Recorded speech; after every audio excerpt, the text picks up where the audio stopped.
Hi, I'm Clate Mask, and on the Conquer the Chaos podcast, I talk with inspiring business owners about what it takes to build a great business and a great life. That means more money, more time, more control, more impact, more freedom. So keep listening to hear the tough lessons they learned so you don't have to repeat them. All right, welcome everyone to this episode of the Conquer the Chaos podcast. I am Clate Mask, the host of the Conquer the Chaos podcast, co-founder and CEO of Keep. And I am so excited because the person that I get to bring to you today and introduce you to, if you don't already know her, which, by the way, if they don't, I'm sorry, is someone that I've known for a long time. We've worked together at Keep for many years. She's a partner, but she is an amazing entrepreneur.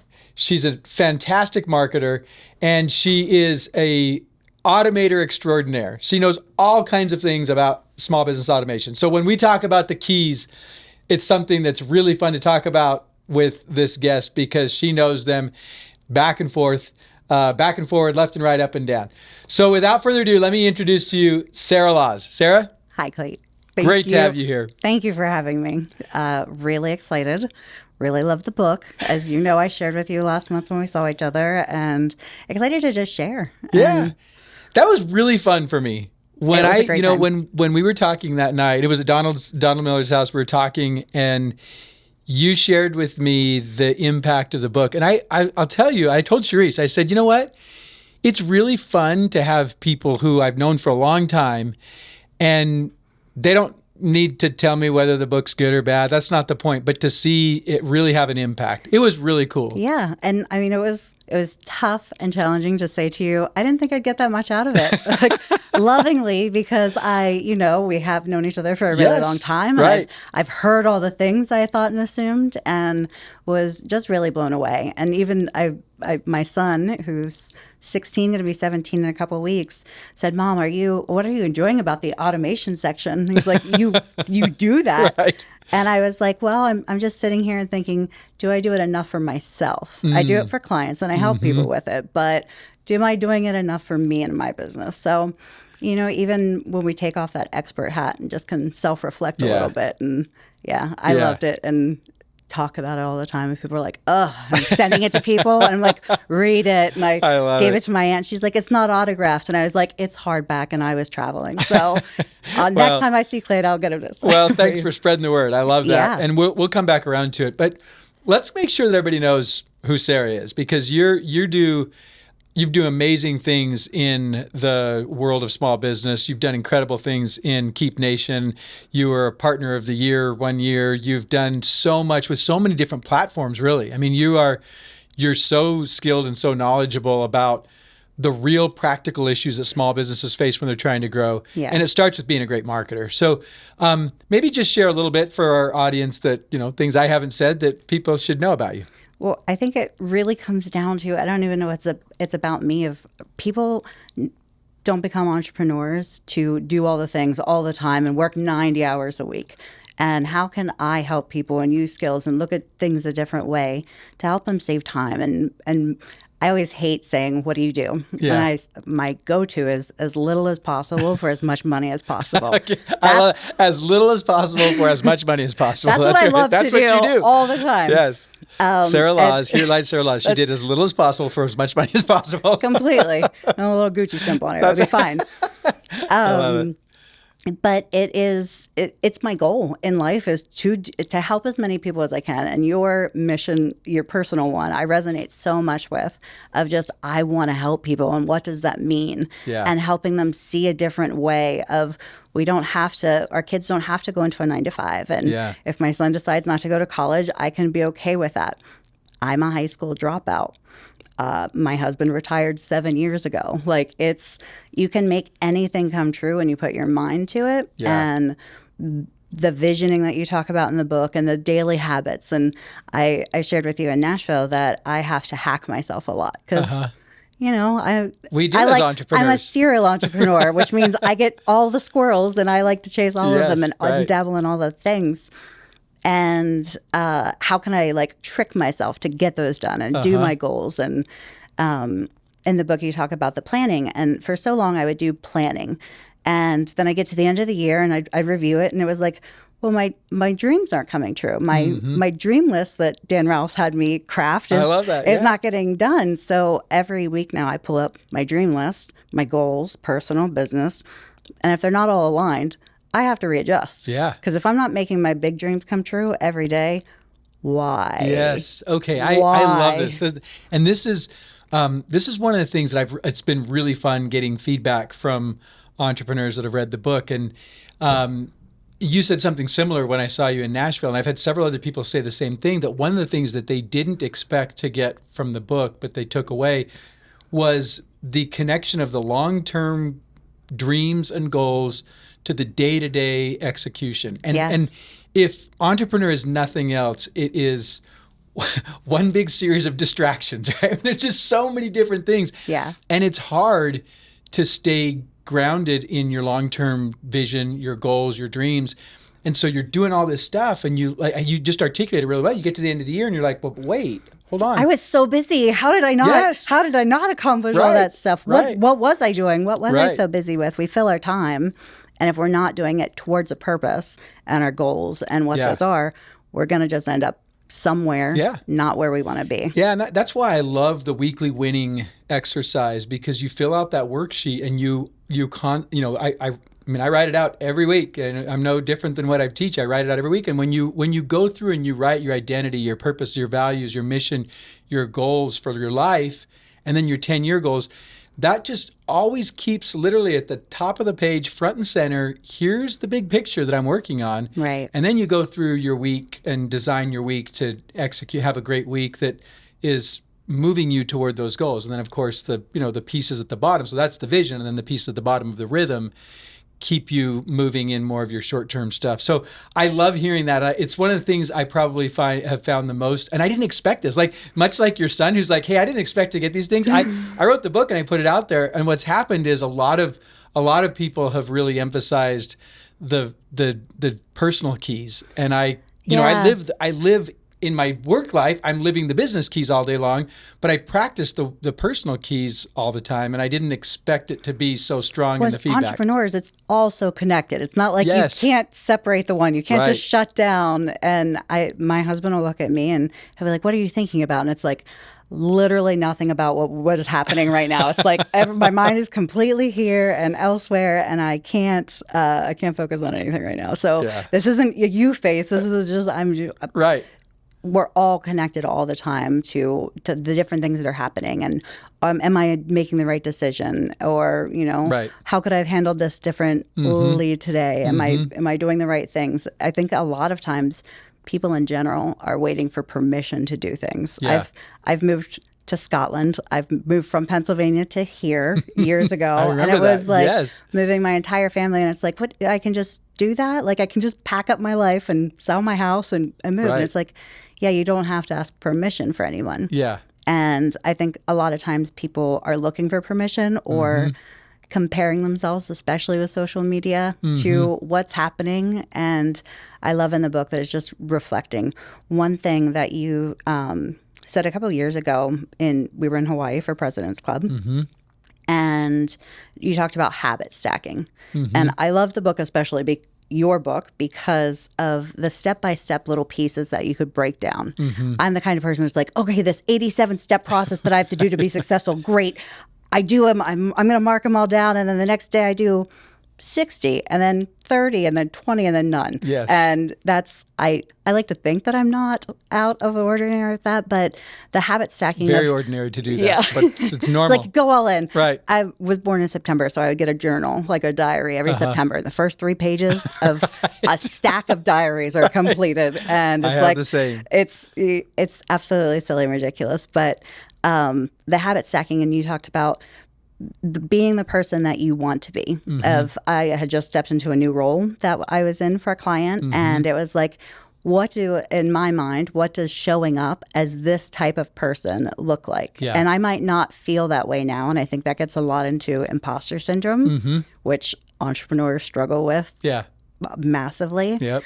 How can I just make little tweaks every day to turn myself into that person and telling that story to myself? Yeah.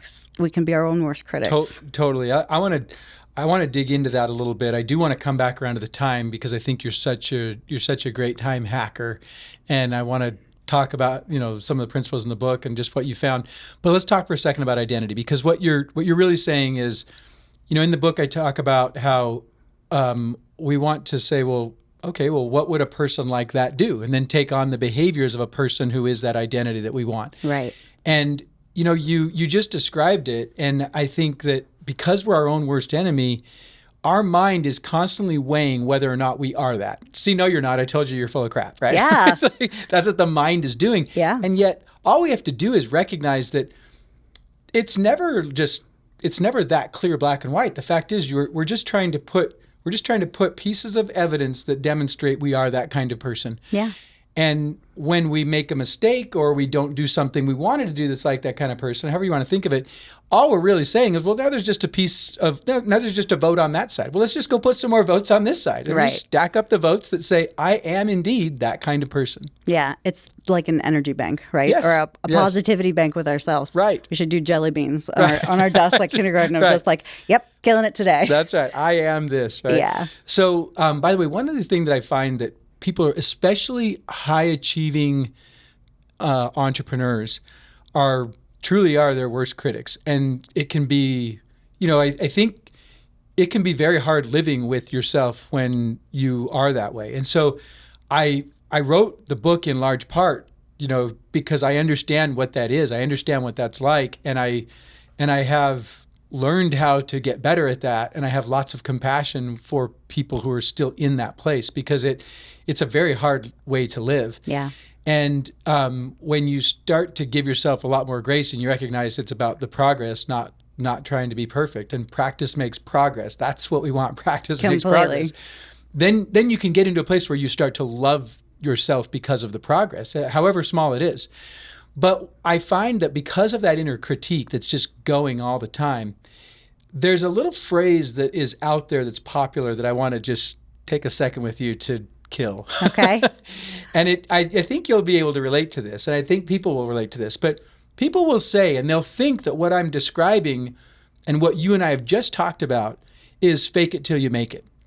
That's not what this is. No. So I'm going to give you a different phrase. It is be it till they see it.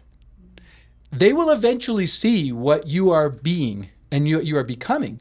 And what I found is when we say fake it till we make it, we've actually already done the wiring wrong in the first place. Right. We're faking We're it. not faking really it. that. I can't do that, really. Right, I am an imposter. Right. We're feeding the critic that's saying you're an imposter, right? Yeah. So, but on the other hand, when we be it till they see it, we're just stacking enough of the actions that look like that's what the identity is, to where not only when I say they, guess who the most important they is? That mirror. That's right. It's Who's that looking inner back critic, at you? right? Yeah. Till they see it, till others see it. Whoever matters that you're trying to, hey, it'll be great when they see it. Whatever those games are. I hope people will get out of the fake it till they make it mode and get into the be it till they see it mode, and recognize that it's okay. Because I think when you take that approach, then you don't have to worry when you aren't being that. It's okay. Give yourself a little grace and then just work on being that some more. Yeah, I love that. I love masterminds, and they completely changed my life. And I like putting smart people together in a room. And you talk about that in your book as well, of surrounding yourself with people who care. And it's okay when you have a bad day, because we do, right? Yep. Life is a journey, and we're going to be on it. And we've talked about this before, of if we accomplish our to-do list, there will be a whole new list right behind there of all of the things. And with a supportive group around you, when you have those bad days and challenges and struggles, it is so important to have, when your inner critic is raising their voice and screaming, and having that grounding connection of somebody to just say, like, no, that might be how you feel right now, and that's okay. Yeah. But this is the reality, and this is what I see from the outside. And having a support system is incredibly important. It's what I love about Keep Nation, and our community is incredibly supportive and resourceful and helpful, and one of the things that I love most. Me too. And you've been such a huge part of that over the years, and you do great. I mean, Sarah's a mastermind leader extraordinaire. She won't say that, but she is. She's great at leading masterminds, and that skill of that power to bring people together and people learning from each other and sharing their perspectives. You do a great job of that, and you add so much to the Keep Nation because of that. We talked a little bit about the habit stacking. Is there anything that's worked for you as you've found ways to try to build up those habits? Because we're all working on doing that better. Yeah, I tell you that I try and hack myself because Yeah. I know how to wiggle out of a lot of my own responsibilities. Right. And as entrepreneurs, who's going to know if I don't do all the things that I need to do? Right. I can say I had a great day today and then realize that nothing actually got it done or accomplished. Something that I shared at the event in Nashville was when I get overwhelmed in a place of overwhelm, and I take that to-do list and I just put one thing at a time and mind dump and get rid of everything and put it on individual index cards and then order them. And I can just sit there and do just the one thing that is going to move me forward towards my goal. So instead of looking at an entire list of overwhelming, chaotic, stressful, it's like if I just do this one thing and that's all I can do. But then you get in, it's like putting on your exercise shoes, right? I'm going to go for a run and it's like, ugh. But once you put your shoes on and you're dressed and your water's ready, then you go for it. Yeah. And you hack yourself a little bit. Yeah. And what are the little things that I want to do and change so that I can just take a micro of just looking at my goals on a yearly basis every week instead of quarterly or whatever to make sure that I'm doing those intentionally, that I'm making progress forward.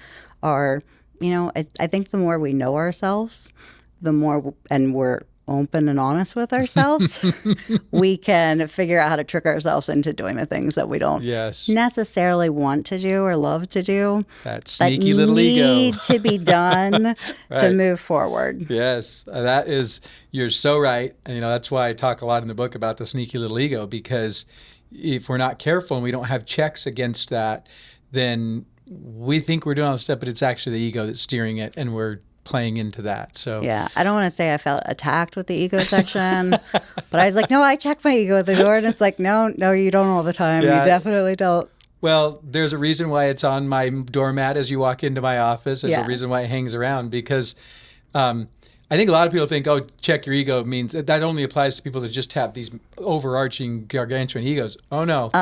It's for everybody to understand there's a counter force to what we're trying to do all the time inside of us. And if we're not careful, that thing wins. Absolutely. I'm like, no, I'm way too self-conscious just to have an ego. Like, that's definitely not a thing. It's like, no, you do. You got to know your own weaknesses and be able to move forward. I think a lot of times with entrepreneurs, we have all this stuff going on, and we live in I like organized chaos, right? Like life is chaotic. Yes. It just is. So how can we do it in a way that we can move forward and live the life that we want? Yes. Love it. I love it. Okay, we're going to keep this going, but first, a quick message for you. Conquer the Chaos listeners, let me talk to you straight for just a minute. You're running your business, and it dominates your mind. It can be very difficult to take a step back and see what's needed to create balance in your business and your personal life, and to create great growth and development and progress in your business and personal life.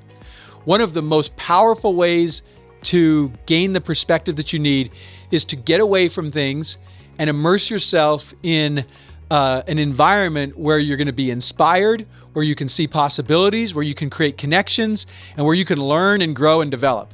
And I know of no better place for entrepreneurs than Keep's Let's Grow Summit. For years, we ran this conference as just an amazing mecca for entrepreneurship. And then, truth be told, for a few years, we didn't run it.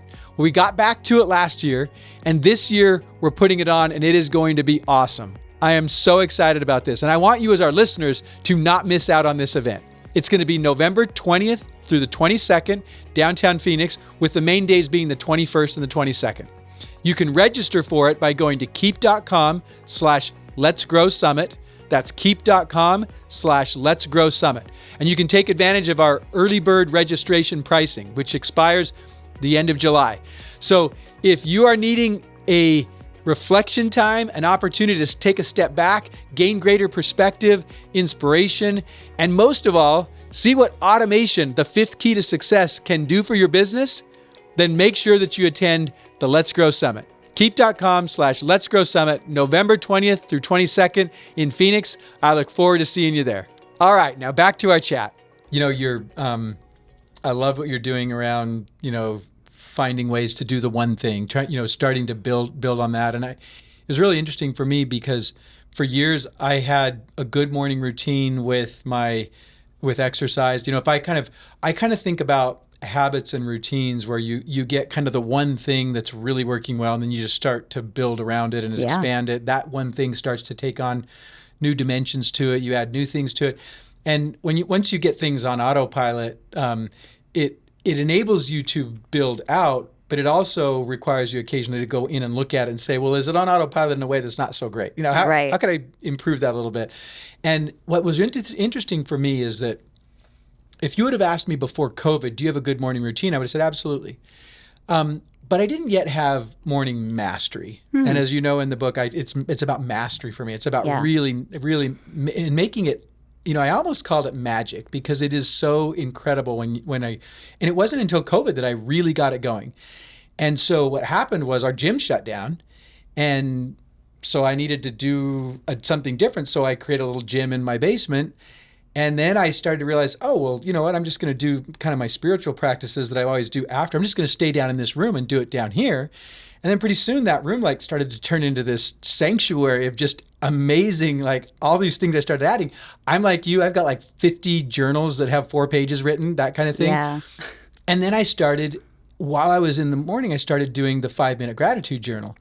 And that opened up a whole new thing for me. And then I was like, I got way more to write. So I started doing the gratitude journal and another journal. And I started writing and started realizing the power of calming the mind through writing, which is just amazing when you start doing that. But if you would have told me before COVID, hey, just journal every day, I'd be like, yeah, sure, whatever. Of course, I write. Yeah, that's the thing I do. Exactly. Yeah. It's just so interesting how it starts to evolve when you take that approach of just evolving the morning. So you can get it started with something and then turning it into mastery and something that you just love. Which now, I love my morning. And part of this is, everybody's morning's going to look a little different. For Seasons sure. of life, all kinds of different things, which is also why it's important to have a long version, a medium version, a short version, and a very short version so that you can You're traveling, adapt. You're doing whatever. Exactly. My husband's still asleep and I don't want to wake him up, or the dog or the kids or the whatever's happening. And it can be challenging. And those are, I think I talked to you a lot about that because I do travel a lot. And it was like, how can I craft this in a way that I feel like I can be consistent with it? And consistency is the key, right? That's the real, it's the diet and exercise of how do you lose weight. It's you got to do it every day, not just one time, once a month, and figure you're going to get results. I absolutely love that. And was one of my biggest takeaways from the book is just what are my 3 non-negotiables of my morning routine that I have to do. And with the journaling, the gratitude, I love the 5-minute journal. They're so great, aren't they? Because it's prompted. I don't have to think. I just write down what it is. The first one I ever did was years ago, and I challenged myself not to write the same thing I was grateful for at least a month. That I had to think of different things. That's awesome. Yeah. Well, it's challenging, let me tell you. It was not as easy as I thought when I set out on that mission. I don't know if I would have finished that one. It was tricky, but it's not dated, so I just pick it back up when I fall off the wagon. But meditating was always a challenge for me and a struggle. And it's how can I calm my mind? Because even going for a massage, I'm just sitting there and I'm just processing all of the things. So I just bought, Calm app, and I did guided meditations. And I didn't win at all of them. I did not. I did. If I would have been graded on them, I would not have aced it at all. But just doing it and going and sitting with it, and then you get better. Nobody goes out and just knocks it out of the park every time. Practice makes progress. Yes. Now I like to think that I'm perfect. Well, you probably are really good at meditation. I'm like you. I was the same way. If someone would have told me 10 years ago, hey, you're going to be a really consistent, prolific journaler, I would have been like, what happened? Like that. I've tried so many times. You don't know me. If they would have said, you're going to really enjoy meditating, I'd be like, really? I don't. I could sit there for X amount of minutes. I could not think of anything. Just empty my mind. Even Steve Hardison, my coach. He used to say, hey, you need, try this. Try to work on meditation, and I would try to listen to my breathing for a minute. I got to 10 seconds every time. I just couldn't do it. And then I found different ways to do guided meditation and music. Music's so powerful to just calm. And now, I love it. And I have different forms and different ways that I do it. But Yeah. it's really amazing how, and this, part of why I love my morning is because I have variations. So I have different things. Like it's like playtime. There's some really fun things you get to do. So, Yeah. so I love it. And I think that's actually, that's the key that when people get to a place where their morning is really mastery, it's magic. It's because they love it. And Yeah. it's no longer a chore. It's not a thing they have to do anymore. It's like, how can I get more of that? Because I love that. So anyway, I love that you're doing that. Let's shift for just a little bit about time. What are some of the things that you see that entrepreneurs maybe get stuck on a little bit in the way that they're viewing time, or the way that because let's face it, the audience, entrepreneurs who are busy doing lots of things, and pretty quickly you realize in entrepreneurship that money's not the most important thing, that time is the thing that's the most scarce. Yeah. Sometimes it takes 2-3 years to get to that point, but you get to that point and you start to realize, oh, yeah, time.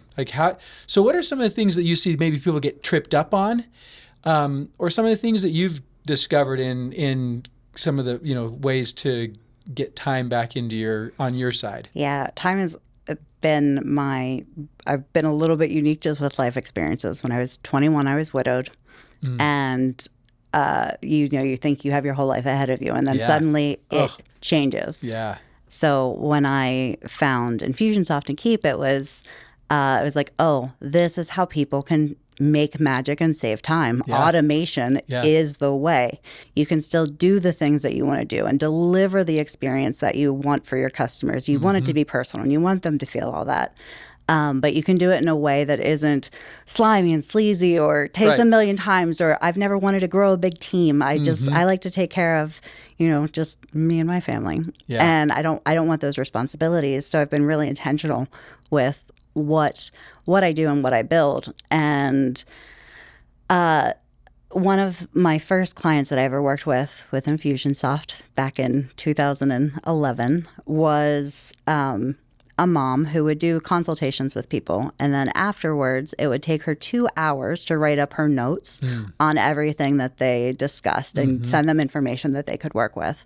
And we just created a form, and her 2-hour process went down to 15 minutes. And it was like, we just magicked up an hour and 45 minutes of every client that she gets to spend with her boys. Yeah. And she can still help her clients in a way that's impactful, but gets to live her life on her terms. Yeah. And I think when we use tools that are out there, entrepreneurs, like we talked about in the squirrel syndrome, there's a million things that we can do. Right. Keeping it simple is so. What is what is the first step that we have to do? Yep. I talk about there's a 3-step process, and step 1 is do the thing. Step 3, profit. And step 2, what is that? Nobody knows. And it's like, that's the hard work. Step 2 is the hard work. Right. And you have to get to that to get to step 3. But being able to utilize any tool that we can, and now with AI, is absolutely a game changer. We don't have to start with blank pages anymore. Right. And it's helping businesses in incredible ways that 10 years ago I wouldn't have even imagined as possible. Yep. And with tools like Keep and AI, and anybody's dreams can absolutely come true. I love that. Obviously, using automation to get time back in your life is what we're all about at Keep. And you're right, with AI, it's so incredible. In fact, you might remember Richard Tripp, our former chief product officer. I got a text from him about 2 weeks ago, and he said, "Hey, remember years ago when we were envisioning the future and you said you think that our software will write people's emails for them?" And I said, "Oh, that's right. I remember us talking about that." He's like, "I think you can do that now." I said, "Dude, we're doing it. It's in the product now. You can actually do it right now." The future is here. Yeah. So it's so fun. Just the time that you can get back through automation, through AI.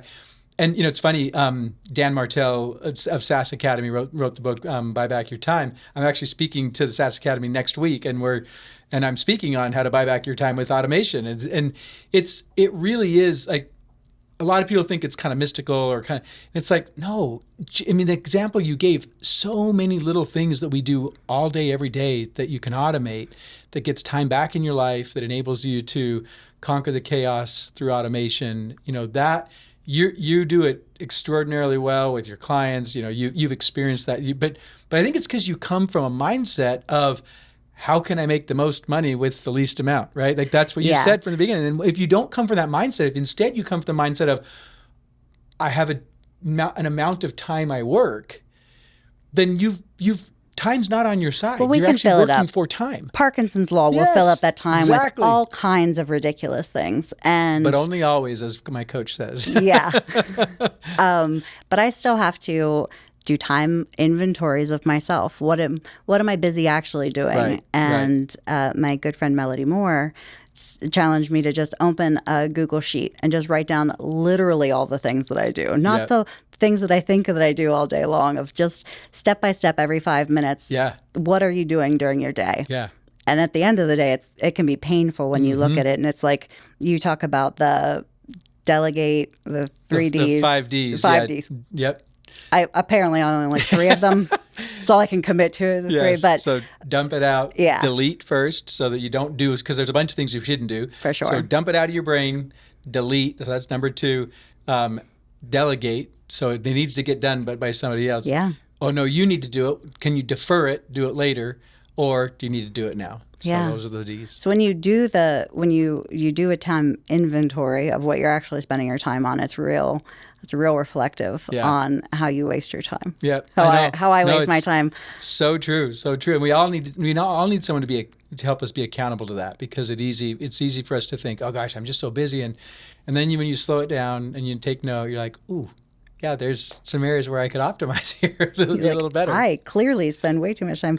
I was writing down goals and a prompted goal setting session. And one of the things was, what were you willing to give up to achieve this goal? Love it. And I was like, oh, that's harsh. Yeah. What am I willing to give up? That's right. And my kids would tell you that I'm very old. And it was, because I don't do TikTok. I would watch Facebook Reels, and they're like, those are the TikToks of 8 months ago, Mom.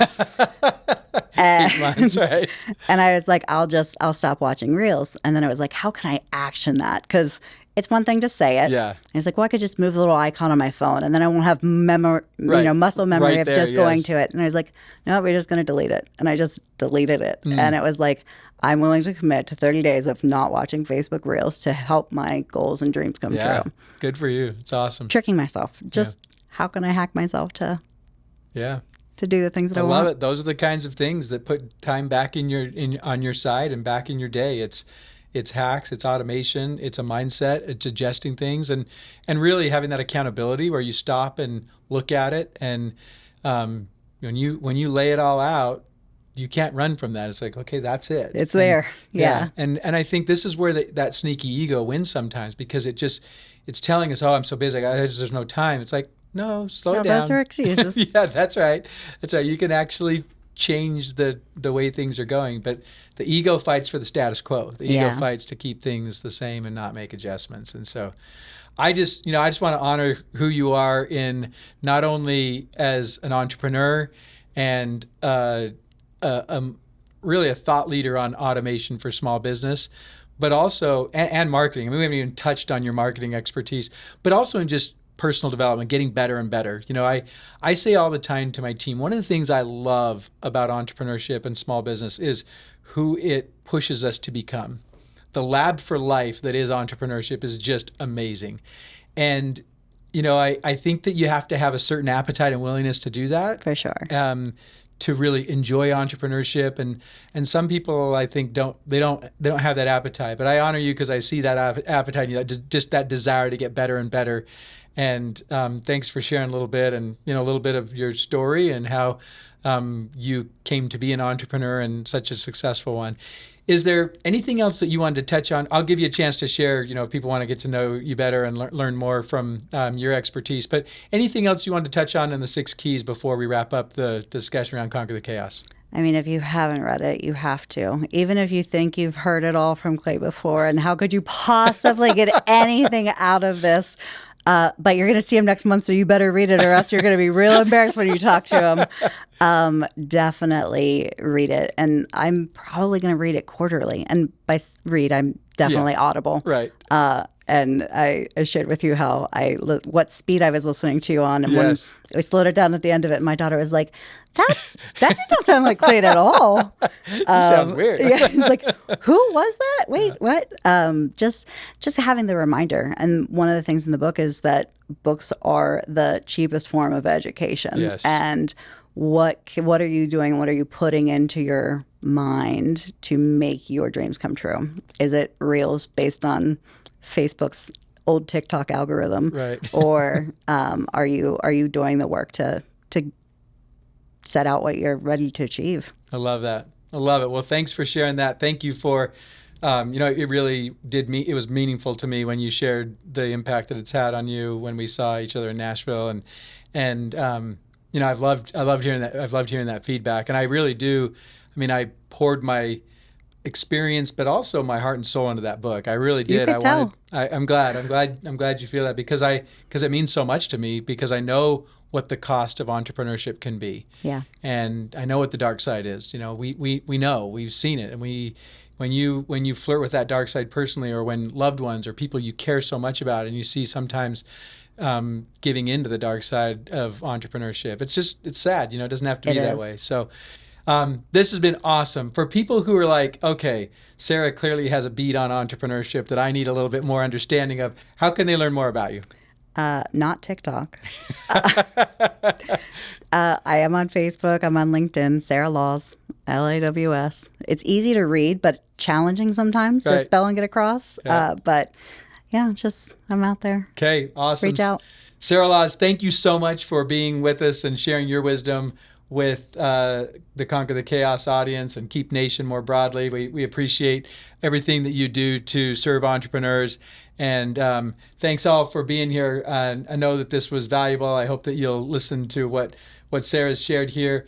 And like she says, if you haven't read the book, read the dang book. It's really good. So until next time, make sure you like, follow, share, all those things that they tell me I need to make sure I say. And we'll see you next time on the Conquer the Chaos episode, next episode of the Conquer the Chaos podcast. Thanks so much for listening. Subscribe right here on YouTube or in your favorite podcast app to make sure that you don't miss a single episode of the Conquer the Chaos podcast. And hey, if you like this episode, let's get this out to more entrepreneurs. We all know that it is not easy to grow a great business and a great life. And so let's get this message out to others. Make sure that you hit the like button, that you comment, and that you share it with others so that we can help other entrepreneurs build a great business and a great life as they conquer the chaos. Keep going, keep serving, and keep growing.